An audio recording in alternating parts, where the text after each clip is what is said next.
I try. I try a lot. Sign up sheets for February and March.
All right, take care. All right, great to see you, Randy, too. Cool. Nice to meet you first. Yeah, you too. Good talking. Much time on the phone.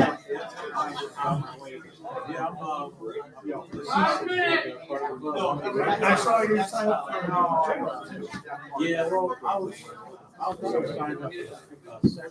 Oh, yeah. Yeah, he called me last night.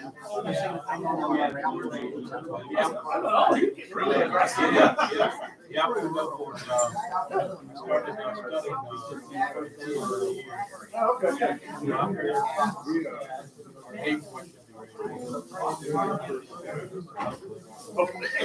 started Try again.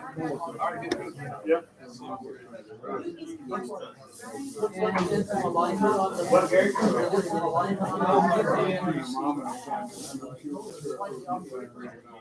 Sorry, sir. Good. So what was it? So it was off. Oh, I have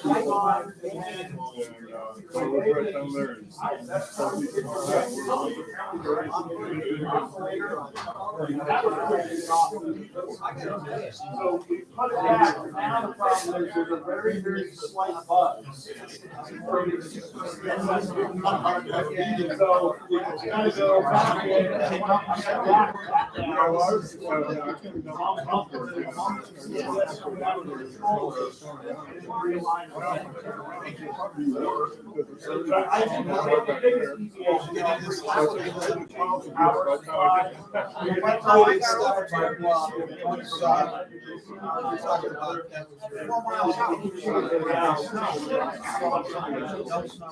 Yeah. I came down with 7-6. Right. I get on a model. Okay, yeah. I'm gonna have to go back that way. See how strong positions it's up. I used to go up to 7,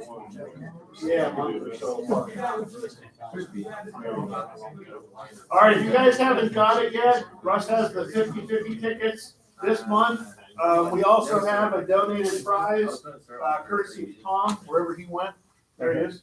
A NFED antenna. We'll do the 50/50 first, and if you win the money, we'll put your ticket back in, so you can be eligible to win the antenna. So if you're interested, Russ will be happy to take your money, which then he gives to us, and then the club is happy to have your money. There you go, yeah. And specify Russ isn't keeping the money. That's right, that's right. Yeah.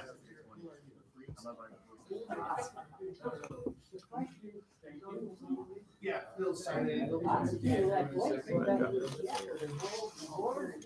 I would say just leave it on the screen and don't worry about tilting it toward me for the. Well, that's fine, whatever you want. It's up to you. No, that's fine. We'll do that, man. We'll do that. They can I hear always you. feel weird because I go back and look at it and it's like looking straight up into my nose.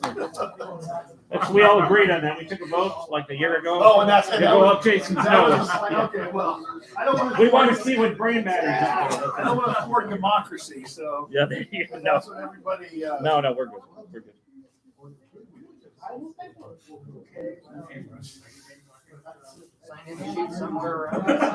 Who's got the sign-in sheet to the back? More people than I thought we would tonight. No. We usually have some people strolling in. Pretty typical.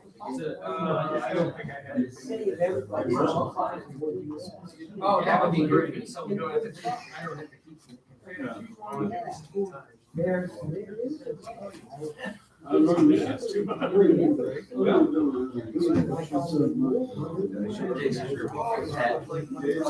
Killed it last summer.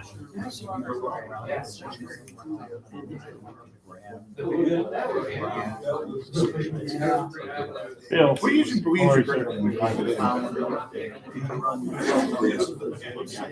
yeah, it is. It's another one. Because it'll, for the generator, it all feeds off to neutral. It's a floating neutral. And there's a business house. And on the side of the building, professional side, 2022 is going to be a dreadful, terrible year. Why would anybody put that out? Maybe because if you announce it ahead of time, it becomes a good year. I see the logic. Yeah. And whenever I'm in Orville, I just go buy jelly. Yeah, Yeah. Smuckers. Yeah. I buy a case of red raspberry syrup. Oh, that's nice. I like the peach and the strawberry. Yeah. All right, it is 7 o'clock. We are going to go ahead and get started. So, welcome to January 2022 club meeting. We all survived the holidays. So, yeah. So, good turnout tonight. I wasn't sure what we'd get with the weather coming down out there. So, appreciate everybody who made it. And hopefully we'll have a good online contingent as well. Routine agenda for this evening. We'll do introductions. We have the previous minutes that I mailed around earlier this week. We actually don't have any announcements coming up. We'll get through the committee reports, and then we'll turn things over to Tom Sly WB8LCD, who's the Ohio section manager for the ARRL. Probably talk a little bit about that, but mostly about HF QRP low power operating. So should be a good time. But as I said, we'll start with introductions. I am the club president for now until you all re-elect Gary.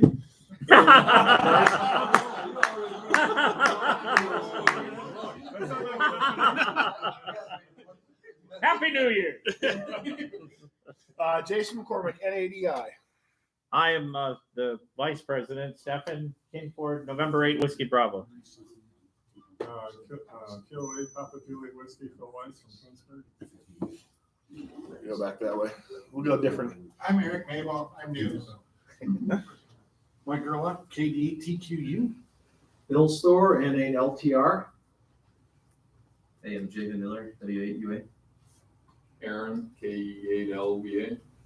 Brian, KF8G. What was that called again?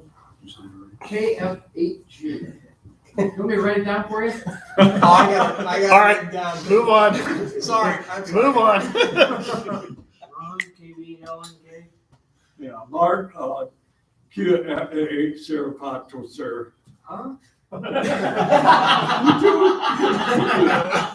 10 all years. Andy AB8MO. And I'm Mike Kilo White, Quebec Whiskey Echo. And I'm Phil, WB3K, and it doesn't matter what any of you say, because I'm not gonna remember all your call signs anyway. There is no test except for that. I'm Dustin, KD8PPC. I'm Doug Hunter, Kilo Echo 8, Juliet November Hotel. I'm Eric Bass, the soon-to-be paroled secretary. KDLN. Bill Knopf, KN8WDK. Brandy Crystal, I'm a visitor. Hi, Brenda. We're gonna get more information. All right, welcome. What's your license? KD8JJF. Benny, KC8DEO. Randy, KE8TLB. Gary, Whiskey Bravo 8, Zulu Golf Victor. Tom, WB8LCD. You, Gary. Oh, Gary, AACS. We'll go back there. Russ, KD8BYD. Dave, NTAD. All right. A couple people skipped over their roles. Dave and Doug are both trustees of the club. So I think that was everybody. Mhm. All right. As I said, we have no announcements. Wow. The VE test. Do you want to throw that We out will there? have a VE exam here on Saturday the Saturday, 5th. down on the 5th. Yeah, a couple weeks. It's going to be down at the Wayne County Justice Center in Worcester. All the information is on the website. So if you're looking for an upgrade, that's an opportunity there.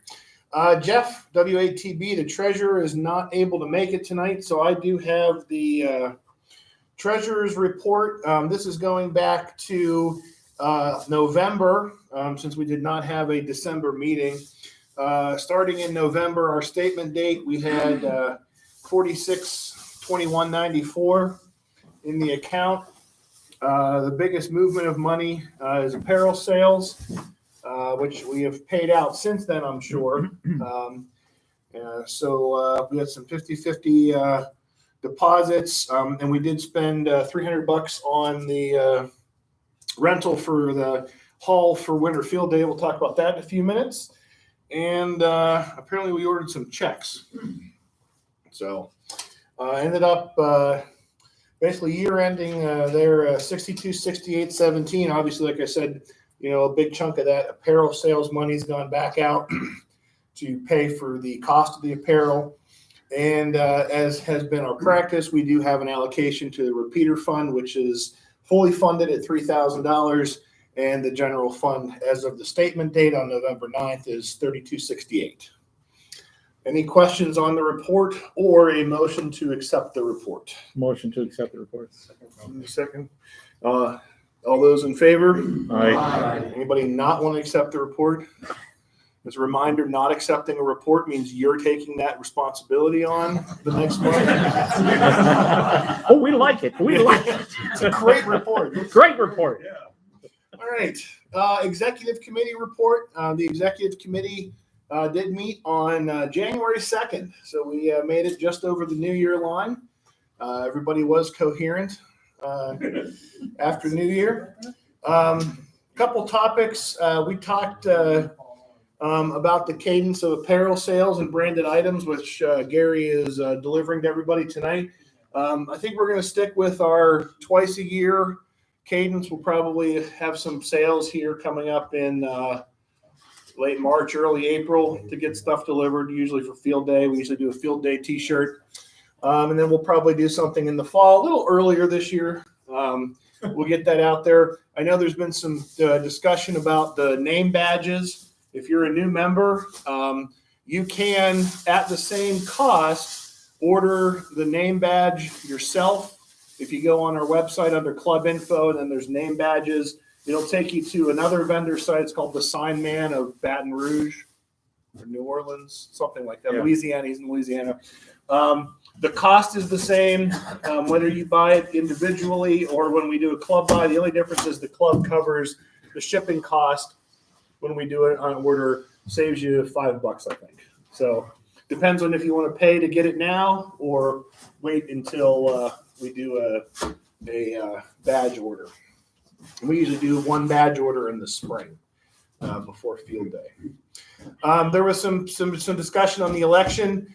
Just as a reminder or new information for new members, SARA's both electoral and fiscal year is April 1st through March 31st. We elect new officers in March. We take nominations for officers at meetings in January and February. That also is the cadence for our dues. So in a couple of weeks, you'll start hearing our famous "Your Dues Are Due" campaign when we look to collect the renewal dues in February and March. So you'll see that coming up. For this thing, the most important information, I think I put this in the email, myself, Stefan, and Jeff, who is not here, Jeff Royer, WATV, the treasurer, have all agreed to stand for re-election. Eric Mast, WADLM, who has been our excellent secretary for several years, has decided to hang up the proverbial pen from that. So we will be looking for someone definitively to serve in that capacity, as well as anybody who is interested in running for president, vice president, or treasurer. You are certainly welcome to nominate yourself or nominate somebody. The existing officers did agree to stand for re-election. That isn't how it has to be. If people have interest, feel free to nominate people. But we do need a secretary. As I said in the email, the role of secretary, take minutes at the meetings. So this meeting and usually the executive club meeting, you don't have to attend literally every meeting. There's usually someone willing to cover for you a week or two or a month or two. You maintain the roster in conjunction with the treasurer. And then mostly it's a leadership position within the club. It's a member of the executive committee, helps determine programming, strategy for the club, events, all the things we do. So it's not just limited to keeping minutes, and there's no other role. It's a full-fledged leadership in the club. So with that, is there anyone who wants to throw their hat in the ring or rip someone else's hat off and throw it into the ring for any of the open officer positions? All 4 positions are open for nomination.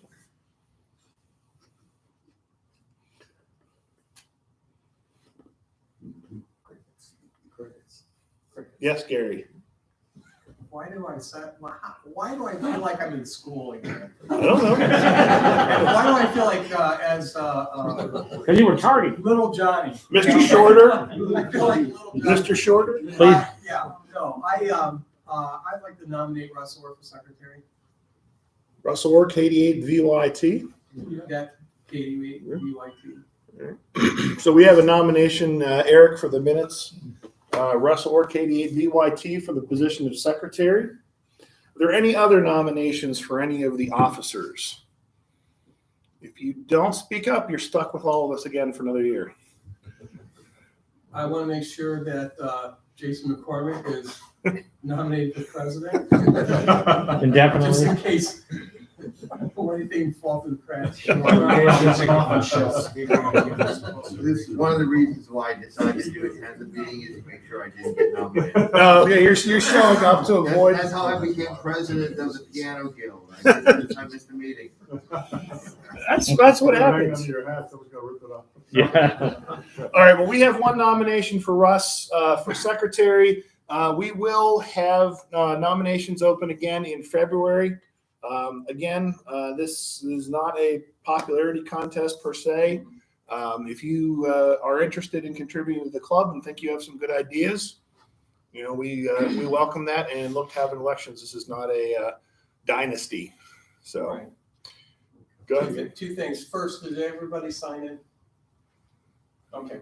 And secondly, if you would like to nominate someone, you can email, if you care to, any of the officers. Yeah. All right, another opening we have. Yeah. The person who get nominated, can he decline? Absolutely. Yeah. Okay.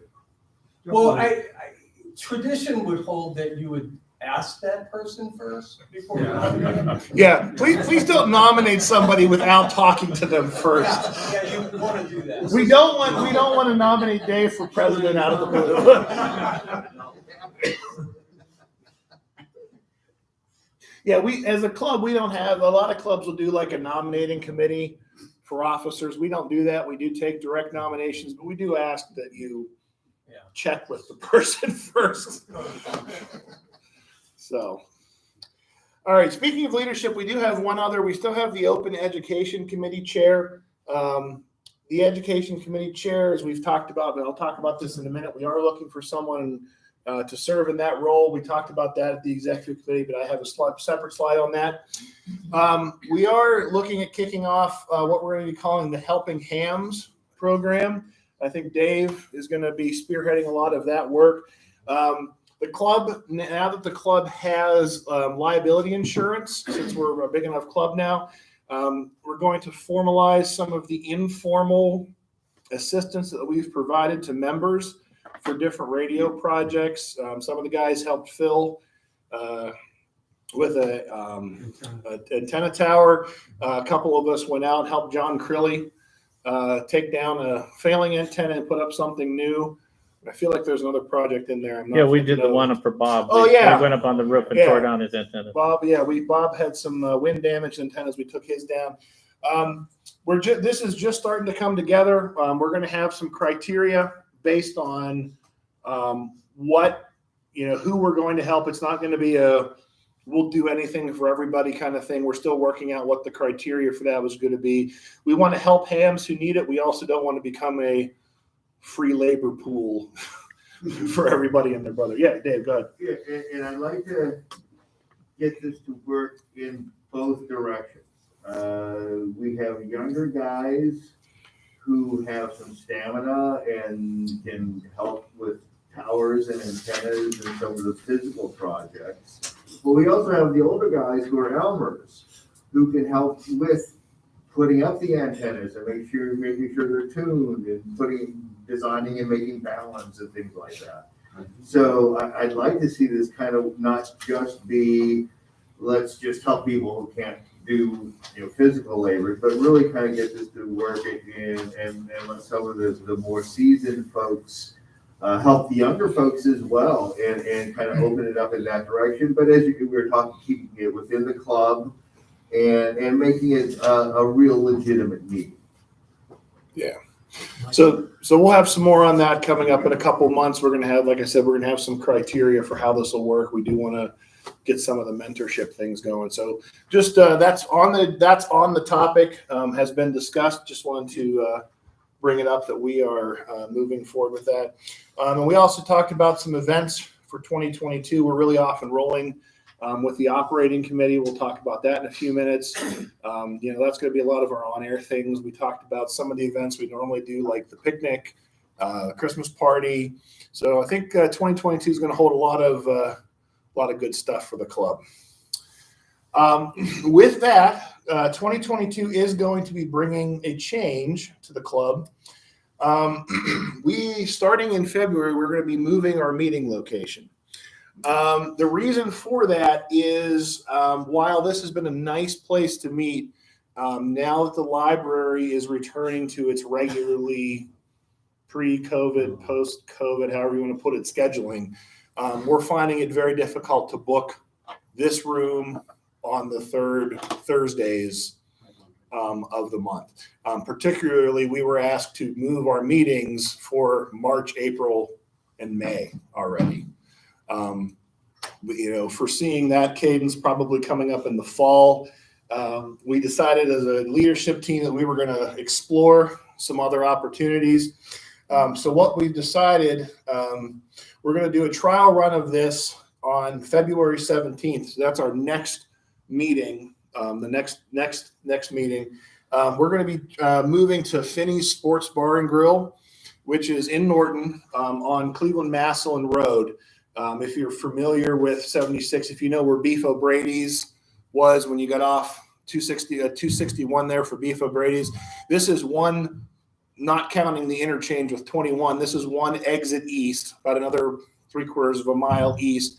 You get off Cleveland Massillon Road, and it's straight down maybe a half mile on the right-hand side. As a club, we like this location. It's really nice. We wanted to stay central, but we don't want to get in the habit of, well, we've got to move this month's meeting and that month's meeting, and this one we're going to be in the small room. That one only holds 25 people. So if we had more than 25 people, we got to turn people away at the door. The logistics are becoming too much. If you're familiar with Norton, it is next to where the old football field used to be, which is next to the middle school, which used to be the high school. So it's probably about 3 miles east of here if you went straight down Broad Street where it turns into Greenwich and goes into Norton. Your grandpa's cheese barn, right? Yes. Yeah, it's just south of Grandpa's Cheese Barn. Yeah, if you know where that is. Awesome. We do. So this will be returning to a location where there is food right before the meeting.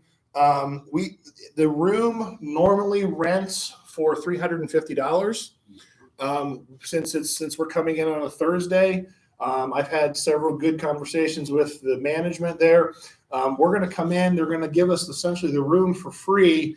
They're looking for the club to spend about $300 on average food and drink, which is probably about what we were doing with Beef O'Brady's before COVID. They're not going to. The club doesn't have to make up the money. Like if we do $250, we don't owe them $50. They're not going to track it real closely. What they're looking for is they don't want to have a meeting of 40 people. And I think the example she says, we don't want to have 40 people come in, 39 people get a glass of water kind of thing. But, we usually have 15, 20 people for dinner. So 20 people for dinner, $15, we'll cover it easily. And they don't mind giving separate checks and stuff like that. No, they don't have any problem separate checks. So hold on, Mark. So we will be, so for the meeting portion or for the dining portion, at least from the get-go, we are going to be in the main dining room. They would feel like they need to bring in an extra staff member on Friday or on Thursdays to serve just our room. We would like to get to that point where we have the dinner service in the meeting room like we did at Beef O'Brady's. But we're gonna do a trial run for a couple months to make sure it works out before there's a full commitment on doing that every month. Here's a map of where it is. Like I said, if you're familiar with it, this is Finney's. This is the old high school. It's now the middle school. It's kind of hard to see on this, but this is the intersection of Cleveland, Massillon, and Greenwich right here. 76 is a half mile to the north. So we're going to keep the same times that we have. Dinner obviously is not required for the meeting. We'll have dinner at 5:45 in the main dining area. I did talk to them. They have said they can have all of the food service wrapped up and the bills out and taken care of by 6:50. Then the meeting room is kind of around towards the back. There's no problem if you want to. They said they have bar service. If you want to walk up and get drinks or food at the bar because you're late, you can bring that into the room. The room will be open at 6:45 for non-diners. I do want to point out the room itself. This is the restaurant through this door over here. Back where I'm standing and when this picture is, there is a private entrance into the parking lot. If you're coming in just for the meeting, you don't have to traipse through the restaurant and the bar area into the back. If you park around the back, so when you pull in, there's a small amount of parking in the front, but then it goes behind and there's a large parking lot behind. You can park in the back, walk right in the private entrance into the meeting room starting at 6:45. And then the other nice thing is we don't have the hard stop at 8:45 like we do in this meeting. So February is going to be the trial run. We think it's going to work out. If it doesn't work out, I honestly don't know exactly what we're going to do. We'll figure out something new. Hey, hold on. Yeah, Hold on a second. No. Just be kind to the waiters and waiters with gratuities and tips. Yeah, we do. Yeah. There's nobody ever. I have not here, but I have. We put a quarter on the table and put it over a glass of water. The question is, Jerry, do we Where have Karen's they forget. contact information? What, Mark? I mean, like some people forget. So just be kind. You come for the just the meeting. Maybe get a soft drink or something. Yeah. To help them because they're catering to us, so we should help them. Yeah. Yeah. So to be clear on that, if you get dinner, the club isn't kicking in tips or other payments. So it really is a dinner service with, tip your wait staff kind of thing. Yeah. I just wanted to let everybody know, I took my beer group there last Wednesday and Do we still get to meet there? But the food was good. The food was it's bar food, okay? It's regular pub food type of thing. But I had a meatball sandwich. It really was very, very good. And the service was really good. As many of you remember, Bill brought up Karen. Karen was wonderful. She was, yeah. And so I tried to start greasing the skids when I was there a little bit. And the people there are really, really good. They're kind. They, as Mark was talking about, and they're competent, and they have a sense of humor. So awesome. that's really important. So we'll be out of there by July. It'll be I think it'll be. It's very similar to Beef O'Brady's. It's just bigger. Cool. So we're not going to be crammed in like sardines like we were at Beef's. Yeah, to be clear, this room seats 80 people comfortably at normal seating intervals and spaces. So it is not Beef O'Brady's where it probably held 20 people and we crammed 30 people in there. That's right. So that was we're not sitting in everyone's lap was a criteria of the meeting place. That was fun. Yeah, it was. So it was. You had to love your neighbor. So like I said, there was okay when you crawled out. So there will be some bumps and hiccups. This is going to be a first for them. They've been very good to work with. They're very excited about bringing in some business on a Thursday night. They don't usually get a group our size there on a weeknight. So I would say for February, maybe get there a little early, give them some time, cut them some slack. There's going to be some bumps, but should be a good play. What? There'll be a learning curve. Yeah, there's going to be a learning curve. We have audio, video. No, we will be going back to bringing our screen and she said at some point they want to get like some big TVs in there, but this place just opened like a year ago, I think. It used to be I live out that way.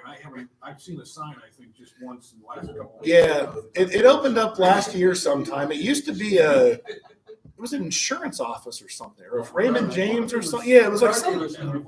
Yeah, it's been a couple things. So anyway, it should be a good place. The people have been great. If you talk to Janine, that's the daytime manager when you go in there, she's been very helpful. They're very excited. It should be a good time. So, and like I said, if you're not interested in the dining portion, you don't want to traipse through the bar, and the parking is better in the back, come on in the back, private entrance. Any questions? If you're a net controller, please remember when we get close to the February meeting, please remember to remind people that we're moving locations. Phil. I'd like to ask you, please, would there be any benefit for us to select a different day on which we can all meet? It could be suitable more so for not only this new location, but also for everyone here. Yeah. So the best times to meet is like a Wednesday or a Thursday night. That's the lowest. We can get a deal essentially by coming in on a Thursday. Okay. The third Thursday has been the meeting forever. I know that like other clubs, because there's people here that are members of different clubs, right? Like Worcester meets on the second Thursday because we meet on the third Thursday. Changing the date would be just too complicated. We've been on the third Thursday since time immemorial. So, And you're never going to satisfy everybody. yeah. I mean, somebody's always going to have a conflict somewhere. Yeah. Did I see another question? Okay. All right. So new meeting location. This is going to go up on the club website probably tomorrow over the weekend with some information. Any other questions about the executive committee meeting? All right. Technical committee meeting. We actually have quite a bit here. We did replace the repeater controller as has been planned. We replaced that at the end of November. Trying to remember what I remember. Just put it here. The biggest operational change is we did enable the anti-kerchunking on the repeater. I don't know if you listen to 3.9, there used to be an incredibly irritating amount of people chunking the machine and hearing it beep just to prove the repeater was still there. It drove me insane to the point where I would turn off the radio. From where you're at, you could walk to insane. Yeah.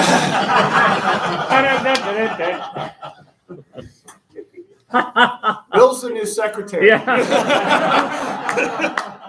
Russ, you're out. It's going to Bill. So if the repeater is idle for 5 minutes, there is a kerchunk timer. You have to transmit. There has to be a carrier for 1 second before the repeater will open the audio and start transmitting. So if the repeater has been quiet and you're listening to it and you're going to make a call, key up, give it a second. I mean, it's literally 1 second before the squelch will open and start transmitting. The courtesy tone is a little shorter and quieter and a little more pleasing, I think. The timeout timer is now 4 minutes instead of 3 minutes, and will unlock 15 seconds after the idle path receive time. Before, with the old controller, if it was locked open, it would time out and untime out and time out and untime out. Now, if someone's got it keyed open, it's going to stay timed out until that path is dropped. So that'll help us out when we have the cat on the mic situation that happened last year. And then also we did change the programming before the tone dropped out as well as the carrier at the same time. Now the tone will drop out 250 milliseconds before the carrier. So if you have your radio program for tone squelch, which you should, hint, hint, the repeater will now very nicely close audio without the carrier drop crash noise. Tone out and in is the same 114.8. The interference on 147.99 has been resolved. It mysteriously went away after Marty contacted the city of Wadsworth. So They didn't find anything, Ruh-roh. but the noise is gone. So good for us. And then the descents issue on 275 was actually tracked back to a problem with the preamp. So the preamp was repaired, and we put the repaired 100 watt UHF amp back in service, and that system has been working very well. Any questions on the technical committee report? So you weren't able to transfer Gary's friend to this new repeater? The voice. You know. My girlfriend. Yeah. So the thing with that is, if you use the inbuilt voices, there's a lot of efficiencies and things we can do. Your girlfriend, I think it's your girlfriend, still announces the net. The actual announcement is still your girlfriend. Oh, and I do have one other one. Some people have been calling me and asking me what happened with ARNL. It hasn't been broadcasting the last 2 weeks. Yeah, oh, Okay, I'll have to look. It was. I don't know what happened to it. Yeah. I'll have to take a look. yeah, that was, Is that what you were going to say? yeah, Okay. I was going to ask about that. Yeah. Anything else? Good job. All right. Operating committee. Dustin's going to keep me honest here. But Dustin is the appointed spokesperson for Chris at ACP, who wasn't able to be here tonight. Chris is the operating committee chair, has really been doing a fantastic job at lining up our winter field days. You know, this is a new event for SARA. We are renting the Legion Hall in Rittman, which is where we normally do our regular field day. We're going to do winter field day. The Legion Hall, if you're not familiar with it, is on, you get down 57 towards Rittman. You get off right at the Rittman kind of ramp that kind of drops down, make a right-hand turn at the Mexican restaurant, which is a great place for lunch, pre-set up of winter field day. And then the Legion Hall is about half mile down there on the left. The address is 220 East Sunset Drive. All this is on the club website. We are going to be doing the same setup that we've done for field day in the past. The field day nomenclature is a 5 alpha station, so 5 stations on emergency power. It's 5. I forget what the winter field day stat is. Is it 5I indoor inside non-traditional? I think is the fixed. So, was there a question? No, I'm confused. Inside non-traditional? So yeah, the entry categories for winter field day are outdoor portable, indoor, essentially outdoor non-traditional, so like portable operations, indoor, not in your normal location, similar to a field day setup or your fixed home station. There's only 3 entry categories. So we'll be doing the 5 alpha, which, like I said, I think is 5I for the club station. We are going to be doing supper around 5 o'clock on Saturday. Russ, on behalf of the social committee, is apparently bringing chili, cornbread, salad, and all the fixings. Salad. I didn't remember about salad. This is the information I was provided. You can talk to Dustin. It was the representative of Chris. We didn't budget salad. Okay. We didn't budget salad? So chili, cornbread, not salad, and all the fixings. And then I guess Gary's bringing coffee, and there's going to be bacon and eggs on Saturday morning. Sausage and eggs. Sausage and eggs on Saturday morning. And a special prize if you find the big container of sausage from the field day. Oh, in the no, fall. we didn't find them. We're gonna use them. Oh, we are cool. They're nicely fermented. I don't think there's sausages at this point anymore. Salmonella. Thank you. If you weren't at summer field day, we had sausage sandwiches and an entire tray. We have literally no idea where it went. It was at Russ's house. It made it to Russ's car, and then gone. Between my house and the kitchen out there, it came up missing. It's gone. So I'm thinking, I wonder if where I live, somebody could have, when I went in Probably. to get a van, somebody could have lifted it out of my. Ooh, sausage. And yet you were making fun of Wadsworth earlier, Russ. All right. It will be a 24-hour operation, 2 p.m. on the 29th through 2 p.m. on the 30th. That includes all of the exciting overnight hours.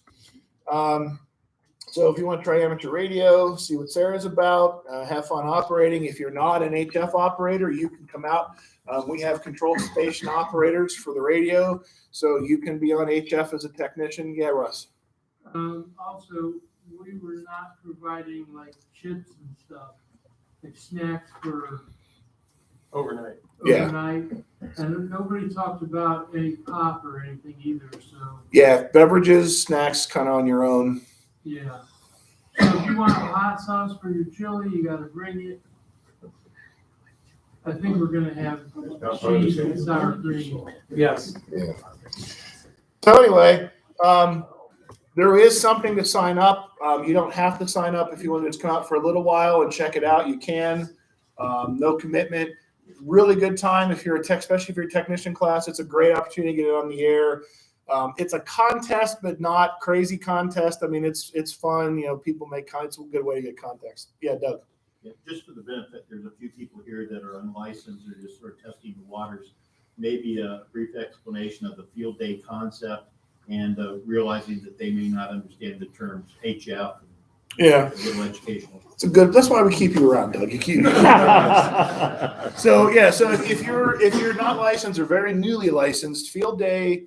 So there's really two field days. Whenever someone says field day, they're talking about the ARRL sponsored event that happens the last weekend in June.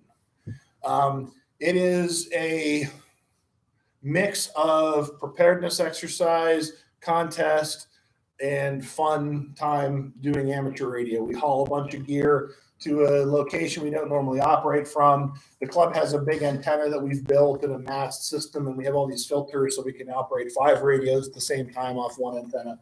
So that's a lot of fun. Our club is not in it for the points or really the preparedness, because the spirit of field day is you operate like in a field. We operate in a building with air conditioning because we don't like rain and heat and humidity.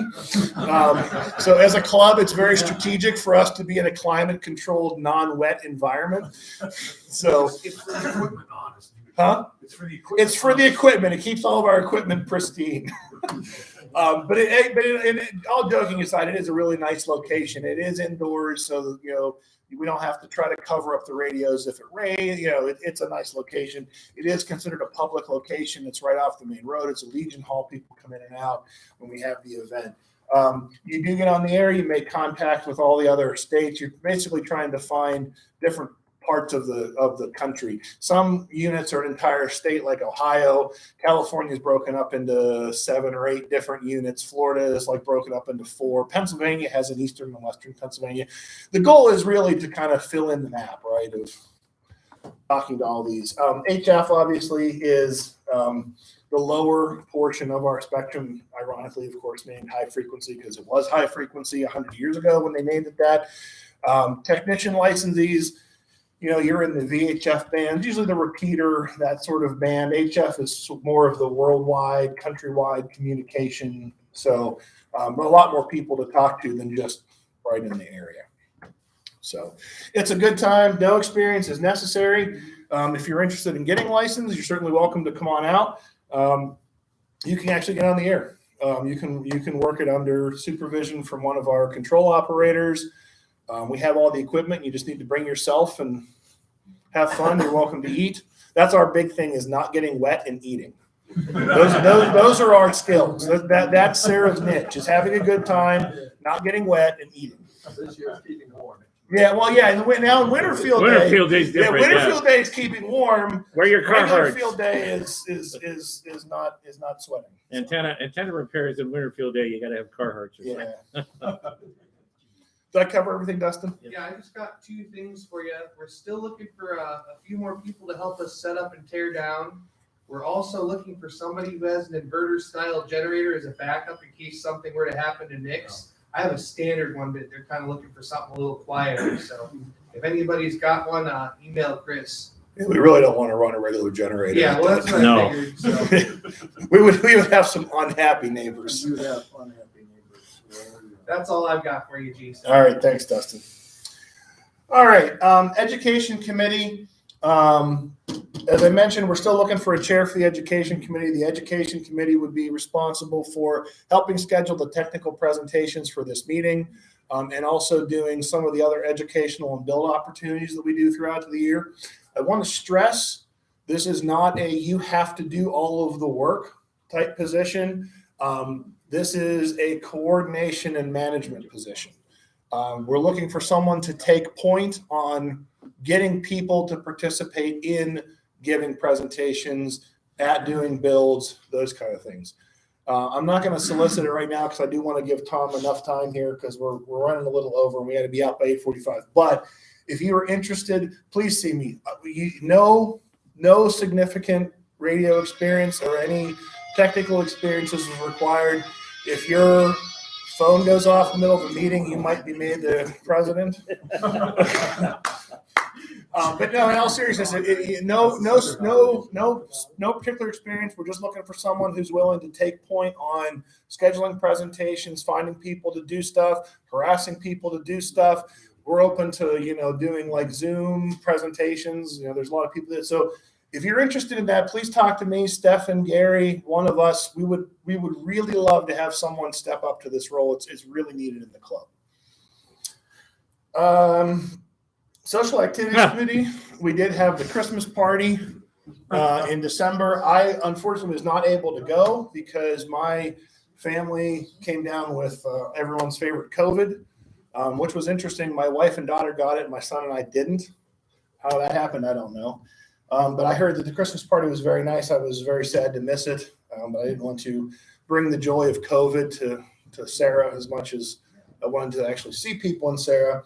And Gary has been distributing apparel We sales. should on Zoom for you. So I don't think that would have had the same effect. Benny's outfit was killer. Oh, I've seen Benny's outfit. So, Gary, is there anything else on the Social Activities Committee? Well, we do the apparel sales, and that type of thing. We do the Christmas party, the summer picnic, and the food for the different events. For instance, Winter Field Day, the social committee is in charge of the food and that type of thing. So that's what we do. And honestly, I guess I'm the chair of that, right? You are. Okay, and I'm looking for additional folks to assist. Right now, I guess it's Russ and I, and Stefan when he's around. So there's a lot of things that we could do. We just need some more horsepower. So if anybody's interested in the social aspect of the club, that would be quite helpful. And eating is a core competency of the club. And that is a core competency, yes. And we take great pride in our food. Yes, staying warm and out of the rain. And out of the rain. Yeah. All right, that's all I have for the committee reports. Is there any new business from the floor? All right. With that, I will take a motion to adjourn. Motion to Justin, adjourn. Dave said, Bill second, someone, a whole bunch of seconds. Before we adjourn, Mr. Russ, 50-50, please. Okay, we collected $53 in 50-50. That's gonna make it $26.50 per person. I mean, not person. If you folded your ticket when you put it in here, I reached in just now and unfolded it. It doesn't do any good to fold your ticket and leave them all stuck together. No, good if you put both of them in. What? You wouldn't buy one. Oh. That is fairer then. I don't have any stock in the horse race. And don't read it because he gets mad if you read it. I didn't read anything. It's my job. 69738. No, just In the future, we do 50-50. Please bring $5 bills, exact change. Or if you want Thank you. 5 or 10 tickets, don't make me have to wait on change. And Russ is modeling our Sarah knit Yeah, cap, like by the my way. hat. It fits your head. Oh no. It's a big hat. Would you win again? No, the numbers The small. heating window. Well, The numbers are getting smaller. 0280 Yeah, 194. 194. 0280194. Mr. Gary. Shorter. Go again. Gary, drunk, isn't it? No, you gotta put his ticket back in for a chance at the, Yeah, don't hold on, because we gotta do the antenna. we gotta do the antenna. So Gary, what was the payout, Russ, for the minutes? 2650. 2650. 2650. Take it. All right, You can make so another beer run to that bar. Mess up the books. That's up to books. all right, second raffle. We are going to draw. This is a end-fed half-wave antenna kit for 10, 15, 20, and 40 meters, courtesy of Tom and the ARRL Ohio section. You do have to assemble the antenna, and the information is on this piece of paper that you will get with the antenna. So it's an antenna and a piece of paper. I'm drawing just because I want to win. Comes with a tube of super glue. I wasn't challenging that.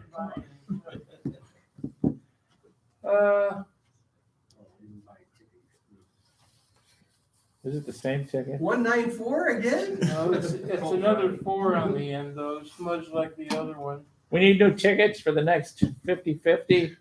I'll buy tickets for you. Yeah. Pre-inspected so we can read them. I'll get you some tickets. 0280 Oh, yeah. 214. You got it? You got it? All right. Awesome. There you go. There you go. Even better than the $26. Now, you want the antenna or the piece of paper? Piece of paper. Yeah, draw for the piece of paper. You got to draw again for the directions. One person gets the antenna, one person gets the directions. Good job. Negotiation begins, right? All right, there was no other new business. We had a motion and a second to adjourn. All those in favor of adjourning? Aye. Anyone opposed? Hey, All right, next meeting, February 17th, 7 p.m. Finney Sports New Bar and Grill. location, Norton, Finney Sports Bar and Grill. And if we don't come up with anything better, you'll hear me drone on about using Nano VNA for a while. That's a hint that if anyone else wants to participate, you can give a presentation. You won't have to hear from me talking about Nano VNAs. So, all right. With that, we're going to roll right into Tom's presentation here. That's an antenna array, actually. He just made it look like the. Bring this up and set it on the table.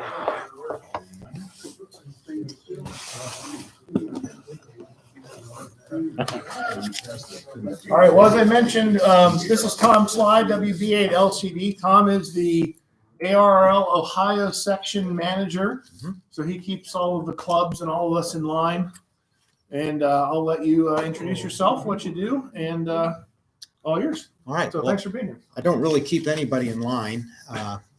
More of a bad influence, really. And I'm not known for brevity, so that hard stop is going to come up kind of quick. But how many of you here are ARRL members? Well, that's a lot. That's really good. I like to see that. I'm a self-proclaimed shill for the ARRL. There's a lot of reasons for it, but probably the most important one is if you ever look at a frequency allocation chart that shows all of the allocations in the radio spectrum and how they're allocated, amateur radio operators, of which there's about 730,000 of them in the United States, which is a minuscule number. We've got billions, if not trillions of dollars worth of frequency allocations at our disposal to use. Business would love to have those allocations. Government would love to have those allocations. The military would love to have them. The ARRL is the only people we got standing in our court that has a professional lobbyist in Washington working on our behalf. So it is kind of important that we keep it going for the continuation of the hobby. Not everybody likes the ARRL. Not everybody likes everything that the ARRL does. It's a working process like anything else. Get involved, hang out, make it better. Well, it is an over 100-year-old organization at this point. So. It was started in 1914 in April of 1914 by the old man, W1AW, right, Hiram Percy Maxim. The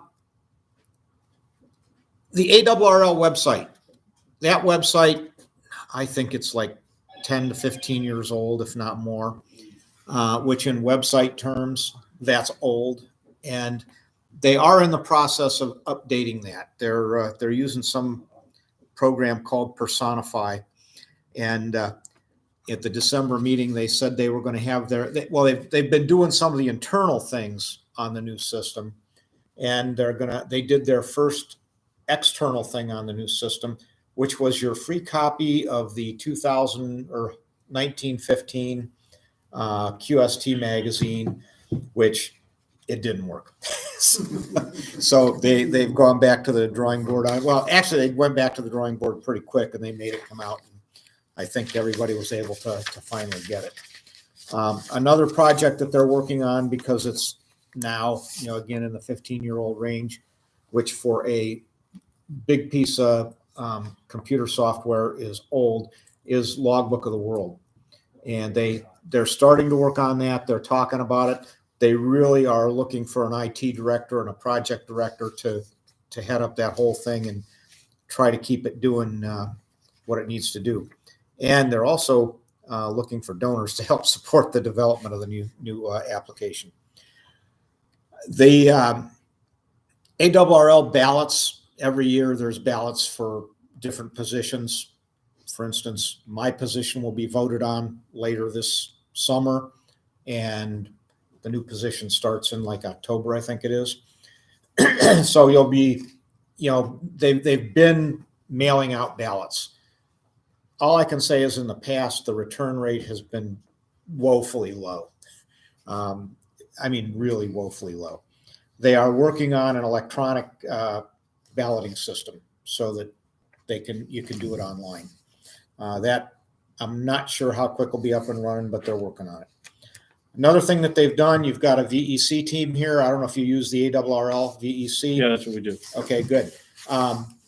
You can do it online. I do it all the time. Do you? We were actually one of the first clubs. Beautiful. Submitting them online. A lot of people don't even know about it. Who's the expert? Okay. Well, define expert, but I'm just saying. You. So he heads our VE team of, we have 15 now, ARRL VE? 16. Okay. I'll be talking to you because I want to do something for the Ohio section for all the clubs and the VECs to get everybody online and attuned up what it takes to do it and how to get started. So maybe you can help me with that. Sure. What about the video from our June 2020 VE session with 42 people? 30. We had the largest one in our area for COVID because no one was doing them. It was Jason and Gary and myself, and we got 35 people We were signed there up. for like 6 hours. We were there for a long time. But we got everyone got a license. We had Okay. help at the door as well. Yeah, Bill and Doug and Bill were there. Bill and Doug, They, those guys. Yeah, you matter guys. of fact, you guys still support that, don't you? Yes. Without you guys, I would never. Yeah. Good. I would like to see more clubs get to be able to do that because I think that would alleviate a lot of the angst that's been going on the last couple of years. And I think just more and more things are going to be that way in the future. All right, for those of you who aren't members of the ARRL, you can become a member. I have applications right here and would be happy to give you one with one advantage to you here. If you sign up for the ARRL, you fill out one of these applications, which I'm going to leave here, and I'm going to give Jason, those will stay right there, this little reconciliation form. And if you join the ARRL, and in your first year, that's $49 is what it costs to join the ARRL on an annual basis. Your first year, if you do it through the club, meaning you make your check out to the club, you fill the form out, you put the check with the form, and you give it to the club secretary or whoever they say, the club gets a $15 commission on every new ARRL membership that comes in through the club. If you're up for renewal time, you can also use the same form. Club secretary uses the same reconciliation form. They pay a $2 commission for every renewal that comes through the club. So I'm an advocate of getting what you can, and get what you can. It's, if you're going to have ARRL members, have them pay through the club, and the club at least gets something out of it as a benefit to them. I also got, and I'll just leave two of these here, and you can photocopy them if you want. There's a life membership application. I was talking to a guy down at the Shade Ham Fest last weekend, and he said that when he got his ham radio license in like 1970 something, his parents bought him a life membership to the ARRL. It was $195. Today, if you wanted a life membership, it's $1,225. Is it prorated for your life? No. Like if you're 80 years old, you're not going to spend $1,200 to get a life membership. No, but if you're 70 plus, it's only $750. Okay. So 70 plus, you do get a little bit better deal. Okay. Last thing, today was a horrible day for it, but any of you ever seen the space station go over? It goes over on a pretty regular basis, and I don't know how many people have signed up for it or not, but you can just Google Spot the Station, NASA, and it takes you to nasa.gov, and you can sign up, and every day that it's in your area, you'll get so like maybe 2 or 3 days in a row almost, you'll get an email or a text message.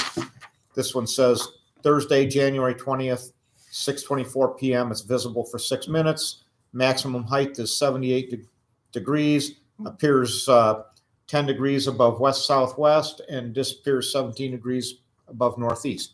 So it tells you where to look for it coming up, what time to look for it coming up, where its high spot's going to be, and how it's traveling across the sky. And it, this one, a 6 minute, that's a pretty good pass. So it's just something that a lot of kids, and everybody says we got to get kids involved in amateur radio. Kids are very interested in the space program. And this is a real simple way to get them going. So not wanting to hit that hard get kicked out of here date. I'm going to go, oh, there it is. Just the arrow key? Yeah, or spacebar, either one. Okay. So here we are. I have been a QRP operator for a long time. It's just a little bit different part. Ham radio to me is a whole bunch of hobbies within a hobby. I could be the best QRP operator in the country and at the top of the list, all the awards and everything.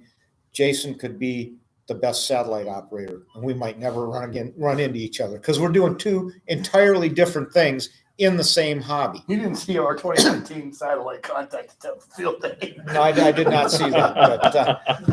But, okay. So anyhow, QRP can be a lifestyle. I mean, you can see that it can come into different parts of your life. QRP? I knew I liked it. Okay. Well, and you can also see that I'm wearing my my QRP hat from the QRP Amateur Radio Club International. And I was very disappointed to learn that you're moving to a bar next month, and you had me here this month. But you can come next month. Well, if I can get Phil to stop and stop and pick me up, you might see me. All right. That's your new job, Phil. So anyhow, QRP is basically from the old Q signal, QRP, which an operator would send that, should I reduce power or will you reduce power? And I won't get into the reasons why you might want to reduce power, but there are reasons to do it. In the FCC rules and regulations, we are allowed to use as much power up to our authorized limits as we want, but we're only supposed to use as much power as it takes to make the QSO that we're making. So QRP has been listed as a group to try to operate with, originally it was 5 watts or less, and that was CW, and it's still 5 watts or less CW. But then other people got involved, and they don't send Morse code. They want to use sideband, so 10 watts PEP output for sideband. Most organizations will abide by that. There are some that could be a little bit different, and that's okay. Whatever the rules are, you just find out what the rules are and go by. So when you're talking about received signal strength, you look at your radio and it's like, hey, you're S9, you're 20 over S9. Excuse me. It's basically the signal strength into the receiver, and the S meter is calibrated in 6 dB changes. So the difference between S4 and S5 is 6 dB. The difference between S6 and S7 is 6 dB. And 6 dB of power is a 4 times change. In other words, 3 dB doubles your power, so it just carries through. So if you were running 100 watts or 1,000 watts, you're running a kilowatt, and the operator at the other end of the QSO says, you've got an S9 signal here. That's great. That's a very, very strong readable signal. If you cut that 1,000 watts down to 250 watts, assuming everything else being equal, he should be able to read you S8, which is still a pretty strong signal. You take that 250 watts, cut that 4 times to 62.5, he should still have you with a S7 reading on the receiver. Take that 62.5 watts and reduce it down to 15.6, should be reading you S6. Drop that down to 4 watts, and you're still an S5 signal, or if you drop it down to 1 watt, that's an S4 signal. S5 means it's a fairly good signal. S4 means it's a fair signal. You can definitely make QSOs with low power. You don't have to have the kilowatt to do it. And that's my daughter. So this was a picture of me operating my favorite QRP contest, which was called the Fireside Single Sideband QRP contest. That picture is about 15 years old. You'll notice the other beverage right there that I have at my side most of the times. Also N3 of JP Logger. Yeah, Yep. yeah. And an FT817, and the antenna's outside. That contest was held every year on Super Bowl Sunday. And I could give a rip about football. Sorry, that's just the way it is. That's what I did every year for Super Bowl Sunday. About 13, 14 years ago, they got some static about that, and they moved it to another date. So now I just wander around the house aimlessly and bump into things on Super Bowl Sunday. On Super Bowl Sunday, because I still got the hop rod rye or whatever it is I'm enjoying there. So when we started P-Cars, one of my best friends, who's now a silent key, Jim Elward, KC8PD. Jim was all into ham radio and doing it all outside and taking it with him. And that was Jim getting ready to go somewhere to operate in the field for a day. He had everything that you need. And I mean, he took everything. He didn't leave anything to not be there. I, on the other hand, would pack my car like that to go operate in the field somewhere. In fact, in this box right here, I have a complete station. I could go out in the parking lot and set up and make cues tonight if I was so inclined to do so, but I'm not. Could you show us? I'll show you what I got. Oh, in the no, box I mean when we outside. get to it, but I'm not going to go out and make cues. Sorry. Now, funny thing, my wife would always put her suitcases in the car and go places with me on weekends and stuff. There was Jim's wife. So the first time I did a presentation, I put that photo in there, and he didn't know it was coming. He was quite surprised. So anyhow, my wife, who goes with me lots of times, she's the one that took the picture here. That's me operating with the entire station that was in that little aluminum box. And you can see the antenna there, which I have in the case right here. I had a battery that was running my FT817. We're in Chimney Rock, North Carolina. I don't know if any of you have ever been to Chimney Rock, but it's like in the Smoky Mountains, and it's just this huge rock formation that goes way up in the air. And it was just a really cool place to operate from. I'd have to say that was one of my most fun places to go to for QRP. The other one is the Outer Banks, because you set up a vertical antenna right next to the salt water. 5 watts will do you some really good work, depending on the sunspot cycle. And we are just starting to come up on cycle 25, so it's only going to get better. And I'm hoping for a big cycle 25. Now there's clubs like SARA, and then there are special interest clubs. There's national clubs. There's a couple of different QRP clubs, several different. I belong to the Amateur Radio Club International, Amateur Radio QRP International Club. We call it ARCI, and I have a pretty low number there. I'm a member of the Flying Pigs QRP Club, number 492 there. That puts me down pretty early. They used to have some really nice suites at the Dayton Hamvention, where you could go and some of that frothy beverage would be flowing.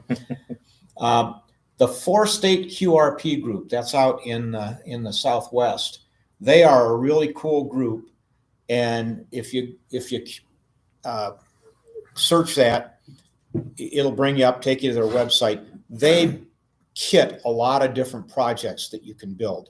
All kinds of little transceivers, receivers, transmitters, keyers, you name it, they've got kits for it.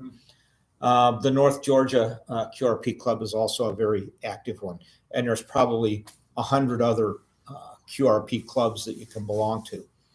And at one point in time, I was told that you should only belong to one club, and forget that. You should belong to this club, the ARRL's club. Someone has a beer club, I think. Did I hear that earlier? Wayne Amateur Radio is next door to us. Yeah. Okay. So, there's a lot of different clubs that you can belong to. Get involved in them, because, one of the best things you can do is get involved and have fun, because it's a hobby. You're here to have fun, and you have the fun by doing the activities of the hobby. And a lot of new guys here probably never thought about running low power. You might think, I can't wait to get that kilowatt and fire it up. And QRP is just a little bit of a different challenge. It's a little bit different when you're not working with all that power and maybe simpler equipment. Speaking of equipment, and speaking of hobbies within a hobby, if you go back to some of the earlier QRP rigs that came out, that's the Heathkit Hot Water 7. Hey, you like to refurbish old radios? QRP rigs like this is a great place to start, because they're very simple. They're point-to-point wiring. You've all smelled burning solder, right? Mm-hmm. Melting solder. I mean, there's nothing like that.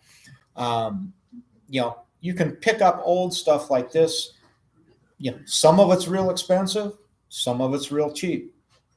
The real cheap stuff a lot of times has had some of the factory smoke left out of it, but that's what you get, and that's how you fix it. But you can take an old radio that was probably built in the early 70s, like that, late 60s, early 70s, as a kit from Heathkit. It was a great little radio, and a lot of those are out there. The next step up was the Hot Water 8, which was a big improvement a much better radio. And there's a bunch of those out there. If you want to get something, if you want to get into restoring old radios, which a lot of people do that and have a lot of fun with it, it's a good place to start, because again, you open up the box and you can actually touch things and work on them, and for the most part not get hurt because you're not working with high power. Another one which really got the ball rolling for QRP was the 10-Tech Argonaut. And I see a ton of those at the ham fests, which I would say to everybody in the group here too. Ham fests are a great thing. When you go to ham fests, you meet a lot of different people from all over. You get the camaraderie of the club. You get to learn who people are and what they're doing in other areas. And whoever reads if you read my emails or my newsletters every week, I really drum up the Dayton Hamvention, especially for people in Ohio. If you have never been to the Dayton Hamvention, you make plans to get there this year, next year, and you'll probably want to go every year thereafter. It's just that big. It's one of the 3 biggest ham fests in the world, and it's one of the oldest. It is the oldest of the big ones. It was started in 1952 and is still going strong today. But you're talking about the guy for the entertainment committee, or the coming up with the meetings and things. Your meeting on the 3rd Thursday, you'll find is going to be a lot of times the weekend or the week right after Hamvention. Our meeting on the 2nd Monday of the month is a lot of times the week before Hamvention. I've been to Hamvention and Amateur Radio Club, QRP International, QRP Amateur Radio Club. There was a guy that I met there who was the president of the club, G0BPS. And I said, hey, next year when you come to Hamvention, if you come, just change your flight and come a couple of days earlier, you can come to my house. I'll put you up for a couple of nights. We got a couple of spare rooms, and you can come give a presentation to PCARs. And he said, okay. And he did it.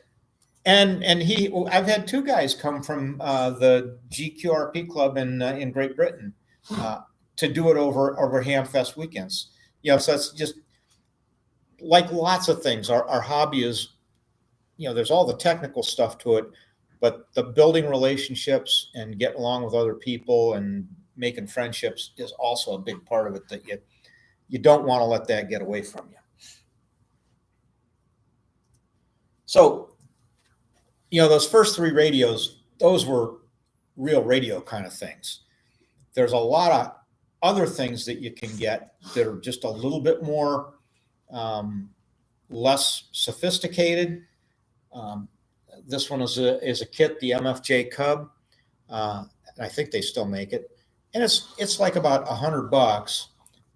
It's got some surface mount stuff in it, but all the surface mount stuff's already on the board when you get it.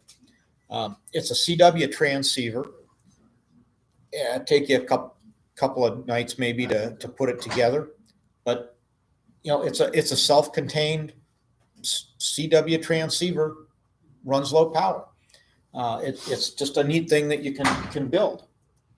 Another one, anybody heard of the UBitX stuff? A little bit more sophisticated, maybe not for a beginning experimenter in building things, but some pretty neat technology goes into that. And I think it's less than $140. That one is basically a 4-band transceiver, and it'll do 5 watts CW and sideband. It's a pretty cool radio for the money. You go to the Hamfest, you're going to find all kinds of little kits. That one was made by a company called Hendrix, and Hendrix was one of the guys that originally got involved in and started Elecraft. So, there was a smart guy putting those little kits together. And then there's just a whole lot of homebrew stuff that you can do. And QRP radios, a lot of the people that build them have kind of made it the standard to put it into an Altoids tin. So there are guys that'll walk around and it's like, yeah, I got a complete station in my shirt pocket here. I got it in a banker's box. They got it in a shirt pocket. And it's just, you go to the Ham Fest, you read the magazines, you'll see all kinds of neat stuff like that. And they'll make not only the transceiver, but then they'll start making all their test equipment and everything to go along with it. QRP antennas. What do you use when you're a QRPer? Well, just like any antenna and any station, the bigger and the higher, the better. So I can be a QRP operator in my home station with a QRP rig attached to my tri-band rig at 55 foot on the top of the tower, directional. It just makes it that much more efficient. Power output is still, 5 watts, 10 watts PEP on sideband. But use the best antenna that you can set up. I showed you the picture, and you've all heard of the buddy pole, right? That's probably the most aggravating antenna for anyone to get and try to make work. But if you go to the internet again and search on it, there's a homebrew version of the buddy pole that you can make, and it works really neat.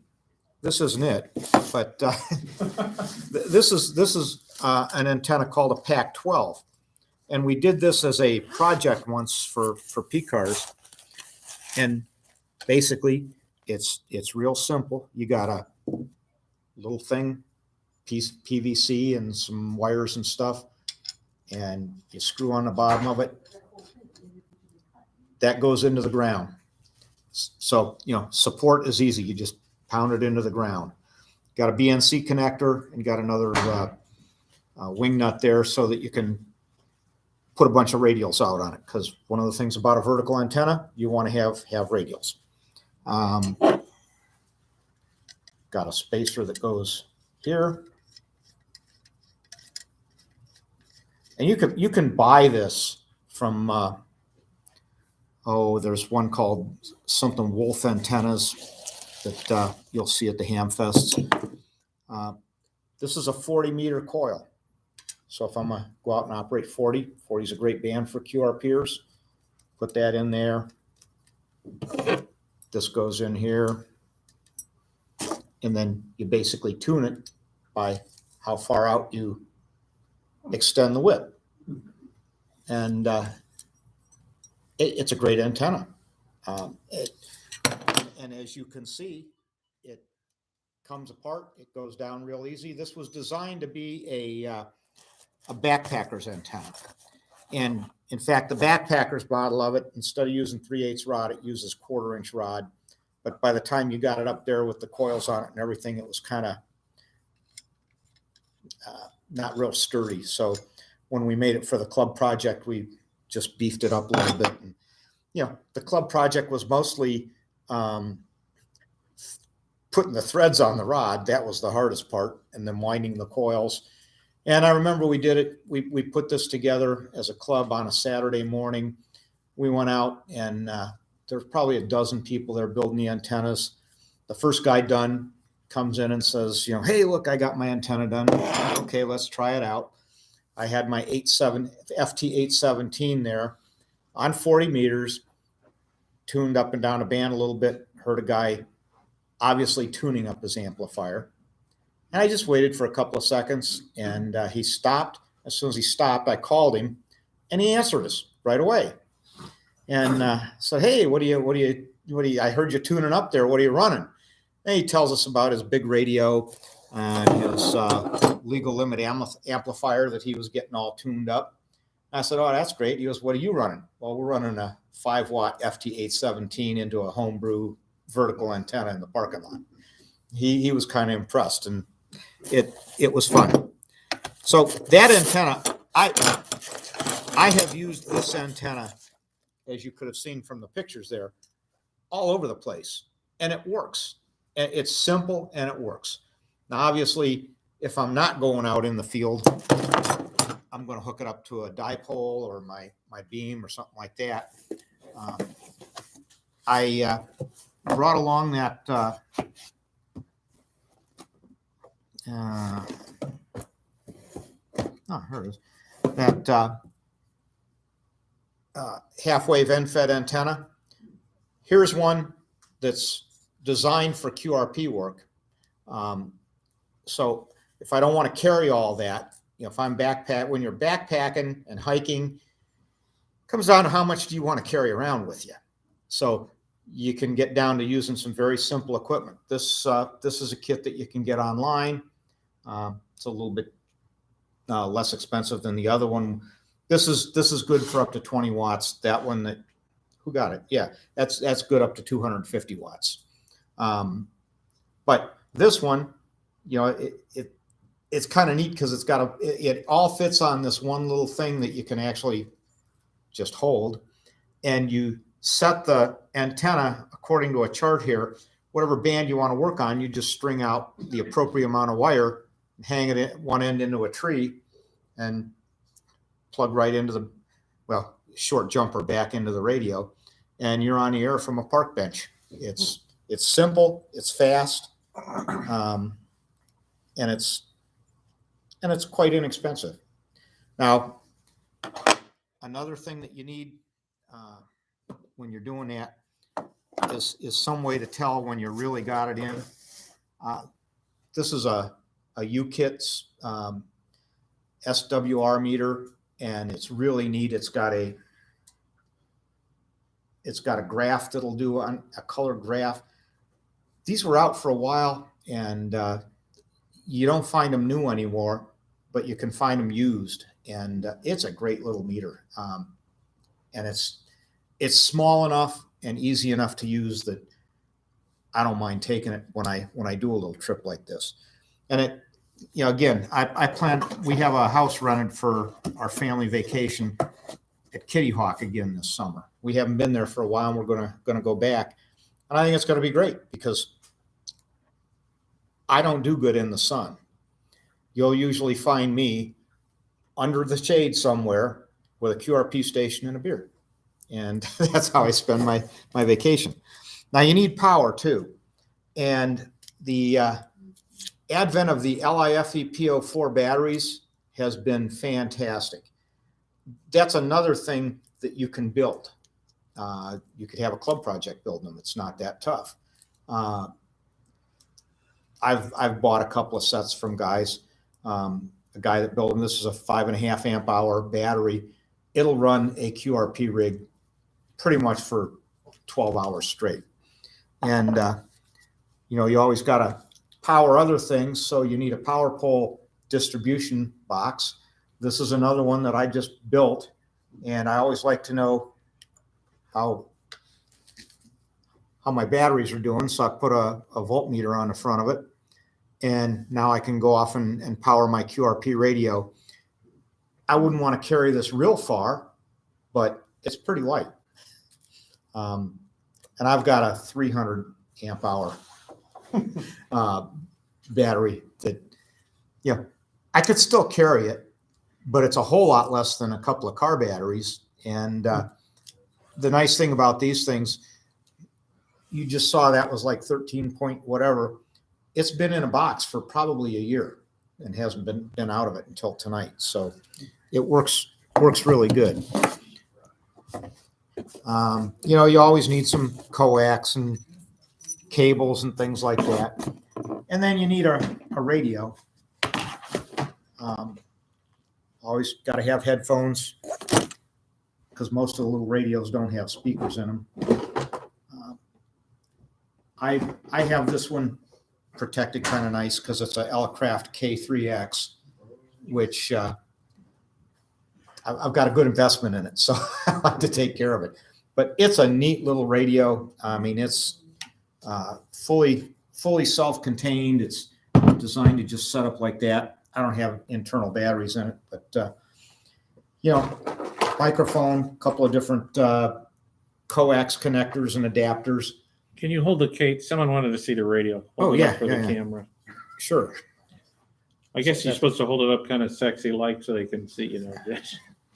Yeah. Yeah, like I'm sexy. Cool. No, I meant the radio. The radio. The Oh, radio. okay. All right. Well, enough of that. You're welcome, Scott. So, you know, it's kind of neat. You can get, again, that all goes in this one little box, and I still got room for other stuff. You know, extra coax. I always need the manual. I can't remember how to do all the things that some of these radios do. So the manual's always helpful to have. You can never have enough little connectors and adapters because, you know, particularly if you're out with other guys and you're all wanting to swap this for that or whatever, you just got to have that stuff to make it work. So, you know, pretty much you can spend as much money as you want or as little as money as you want on QRP stuff, just like any other radio stuff for golf clubs. So, anybody here have worked all states? Okay, great. A couple of you. Anybody here have worked all states QRP? Does that sound like a challenge? Work all states with 5 watts or less. There's another award that has been won that's called Worked All States QRPP. And QRPP is really low power. And for that award to win it, you have to work all 50 states with a combined total of no more than 5 watts for all contacts. So, yeah, seriously, you might say, okay, I'm gonna allocate 10 milliwatts to working somebody in Ohio. I'm gonna allocate 100 milliwatts to working someone in Minnesota. I might save a watt for Alaska and Hawaii. So I got 3 watts left to work the other 48, and it's been done. So it's something that's possible and that you can do, and you can get the wallpaper for it. How about counties? Anybody here a county hunter? I noticed a lot of you have tech licenses, and I would say the first thing I would say is start studying tonight, and at the next VE session, upgrade to general. The step up from technician to general class is not that big in your knowledge that you need to have, but it's huge in the operating privileges that you get. So get that general class license as soon as you can after you've gotten your technician class license, and you'll be able to do a lot of different things that other people can't do. County hunting is a fascinating thing. Anybody know how many counties there are in the United States? 3,077. Wow. So, there's 50 states, and I got a Worked All States award. Well, there's 3,077 counties in the United States, and some of them are 90% water, or 90% swamp, or 90% concrete. So it can be a little bit different, but like you can break it down into states. Ohio has a Worked All County award. They don't have a specific category for QRP, but you can do it QRP, and they give you the basic award for just getting 22 out of the 88 counties in Ohio. So that's pretty easy, and then they'll give you an endorsement at 44, 66, and then another one when you get all 88 of them. But it's just another thing to do to get into the chair, to make cues with people, that gives it a little bit of a different type of a challenge for you. Work all continents. Hard enough to do sometimes with QRO power, but guys do it with QRP power, and they have a lot of fun doing it. And again, you might want to, run that 5 watts or like the 1 watt that I'm using to get Alaska. I'm going to be doing that from down in my basement where it's dry and warm and there's food and beverage. And there's also, again, that Yagi antenna at 55 feet that's going to help me get that QSO. And again, I might have to plan a couple of those to get when we're right at the top of the sunspot cycle. I was a ham in a cycle that we had in the mid 70s. I forget which cycle it was, but it was one of the best cycles ever. And the few cycles we've had since then have not been as good. I had a radio called a Uniden President. It looked like a CB set. I had a President. Yeah. Okay. It worked on 10 meters, real close to CB, and it put out, I think, 25 watts. I had it in my car, and at the time my office was in Aurora. And every day at lunchtime, I would get in my car and I would zoom.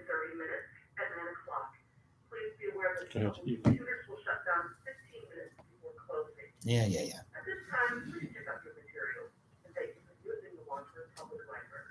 You're welcome. So I would hop in my car and I would run straight out Route 82 to Hiram. And when you get to Hiram there, where there's a cemetery, it's the highest place in Portage County. I would sit there and, have like maybe 30 minutes out of my lunch hour, and I would work the world with my mobile radio and a whip antenna on the back of it and 25 watts. I mean, sunspot cycles really do affect HF propagation. And as we come up this cycle, take advantage of it, because when it's good, it's good. Now they have another award, the QRP International Club, called the 1,000 Miles Per Watt Award. And for that one, all you got to do is make a contact with another station where the equivalent distance to power being used would work out to 1,000 miles per watt. So if you're using a 1 watt transmitter, he's got to be 1,000 miles away. If you're using a 5 watt transmitter, he'd have to be 5,000 miles away. If you're using a half watt transmitter, he's only got to be 500 miles away. It's number 3,350. And that was probably issued, it doesn't have a date on it, does it? 13th. That you do with QRO power. Well, it even says from Reading, Massachusetts to Hella, Lewis, Netherlands. 3 watts. Running 3 watts. Yeah. So pretty cool. All right. Talking a lot about the equipment, the things that you can do, where you can go. And, you can pack this station up and take it on a cruise ship with you. You got to get permission from the captain before you can operate from the ship, but you can always get off the boat at all the places. And while everyone else is buying expensive crap, you can set up a radio station and make a couple of quick cues. I've done that before. It goes on airplanes real easy. So it's really, really neat to play that way. There's a guy who's dead. His name is George Dobbs, and he just passed away a couple of years ago. He was another guy from Great Britain, and he was kind of like the grandfather of the QRP movement.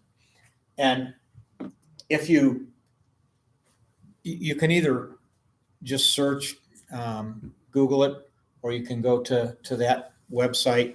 I mean, if you want, I can email it to you so you can put it in the newsletter if you wanted. He has a 45-minute talk on the philosophy of QRP and the philosophy of a simple lifestyle, the philosophy of, can I build a transceiver that'll put out, 2 watts of power, and I can use it to make contacts with using less than 20 parts. That's the Pixie 2, if you've ever heard of it. I mean, he's a real smart guy. He was a minister, and he was really into the philosophical side of things. But he will give you a really, really interesting take on why people would want to do that. Now, I know a lot of people who say, yeah, I know what QRP is. That's where you sit there in a chair and you call CQ and you call and you call and you call and nobody answers you. It's a tougher way to get started. It's harder. I mean, if it was easy, everybody'd be doing it, right? So it does present a little bit more of a challenge to be able to put together the right equipment, to put together the right operating skills, just to make things happen. It can be very aggravating too. I was working once, and I was working for trying to get some special event stations. And there was a special event station, he's like in Virginia, someplace like that. He wasn't that far away. And I worked and worked and worked. You know, I called for probably 2 hours trying to get him to hear me. He finally heard me. And we went back and forth 3 or 4 times. I finally got my call sign to him. He repeated it back to me correctly. It's like, all right, I'm in the log.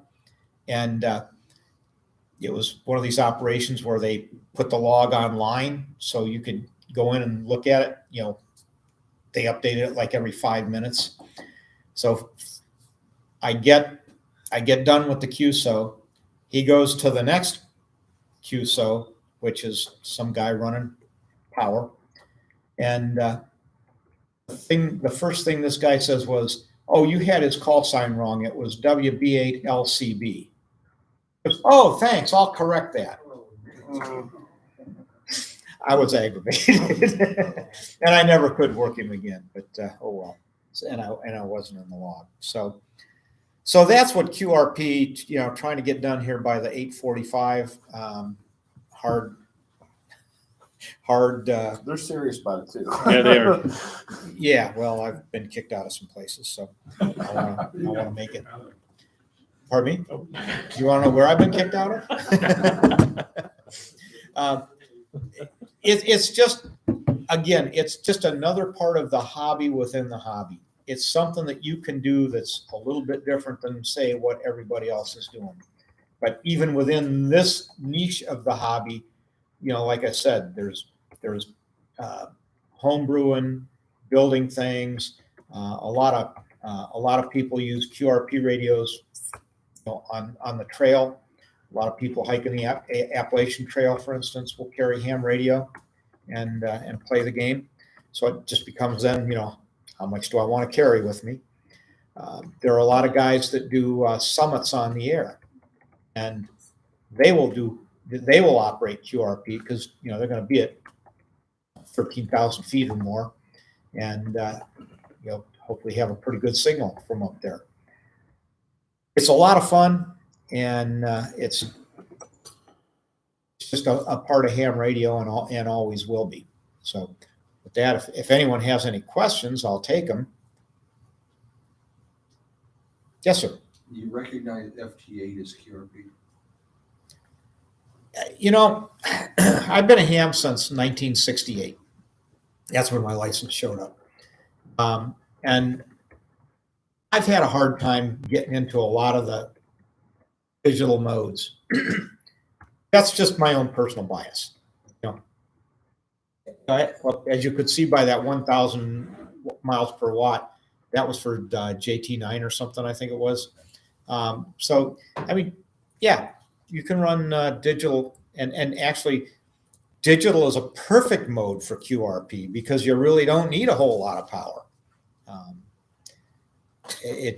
I mean, what do you care if the guy on the other end can hear it or not? The computer can.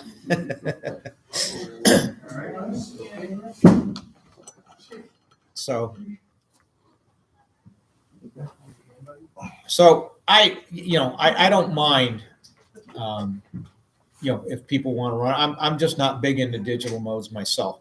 I got started in digital when it was packet radio through a 1200 baud packet, maybe even a 300 baud a modem before that.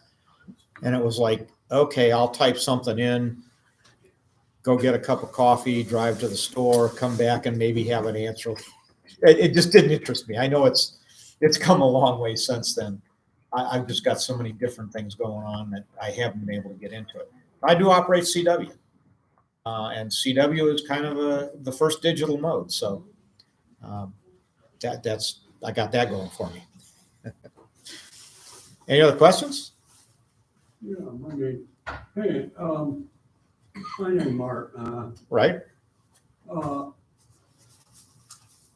was I going to say? I knew a guy that was a captain of the Salvation Army back in the 1990s. He tried to get me into ham. At the time, I was in the CP radio. Uh-huh. I'm still in, you know. And no, I'm stuck in the CP radio. But it wasn't until, like I say, last June I got my license for the ham. You know, Yeah. CP almost dying up on it. Yeah. Well, the Salvation Army has their own emergency response organization called SARA. Yeah. And you know, so he went to that. yeah, they do some good work, and it's all ham radio based. So you know, maybe he wanted you to get in there. Yeah. I don't know if this Salvation Army operates in here or not. I know the one up in the Detroit area when I was running up there. Uh-huh.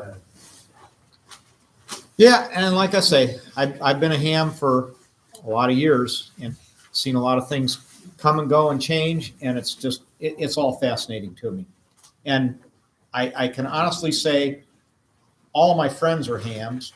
My business partner, who just passed away this past year, was a ham. I got one of my 3 kids is a ham. My wife wants absolutely nothing to do with it. That's normal. Yeah, I took her on one of our first dates. I said, well, we're going to go to this ham fest. It was at United Institute of Electronics in Cuyahoga Falls back in the 70s. We didn't make it 100 feet into the building, and she goes, I'm not staying here. And I never took her to another ham fest since. But, well, cool. Well, thank right. you, sir. Thank you. Yeah, thanks, Tom. Appreciate it. all right, thank you. See y'all in February. If not, we're winter field day. Yeah, when I went to Hamvention a couple of years ago, Randy, have a great week. Yeah, 4 days in May. Oh, yeah, grab it. The president of Know what I just met you guys? had just come out with the The hell